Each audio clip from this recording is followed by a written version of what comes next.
വയനാട് ജില്ലയിലെ പുൽപ്പള്ളിക്കടുത്ത് ഇരുളത്താണ് ഞാനിപ്പോൾ ഉള്ളത്. എൻ്റെ കൂടെയുള്ളത് തങ്കമ്മ ചേച്ചി, ഈ കടയുടെ ഓണറാണ്. മിഠായിയും വെള്ളവും മുറുക്കാനൊക്കെ ആയിട്ട് ഒരു 50 വർഷത്തോളമായിട്ട് ഈ കട ഇവിടെ ഉണ്ട്. അപ്പോൾ ഒരു ജീവിതമാർഗം അല്ലേ. മുഖത്തൊരു സന്തോഷമുണ്ട്, ഒത്തിരി സന്തോഷം രണ്ടുപേരുടെ മുഖത്തും അല്ലേ അപ്പൂസ? വർത്താനം പറഞ്ഞ ഓക്കെ. ഇന്ന് 2 ചായ ഇങ്ങോട്ട് പറയട്ടെ. ചായ വേണ്ട ചേച്ചി, ഞങ്ങളെ അറിയില്ലെങ്കിൽ ഒന്ന് ചിരിച്ചു. ആ ചിരിയാണ് ഞങ്ങൾ ഇവിടേക്ക് എത്തിച്ചത്.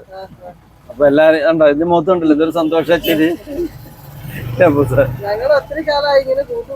ആണ്. എന്താ പേര്? ജയേഷ്. എവിടെ വീട്? അടുത്ത് തന്നെ. അല്ല ഇപ്പൊ കടകളൊക്കെ ആയല്ലോ അല്ലെ. പിന്നെ തണുത്ത വെള്ളത്തിനൊക്കെ ആൾക്കാർ പോകും, വരുന്നുണ്ട്.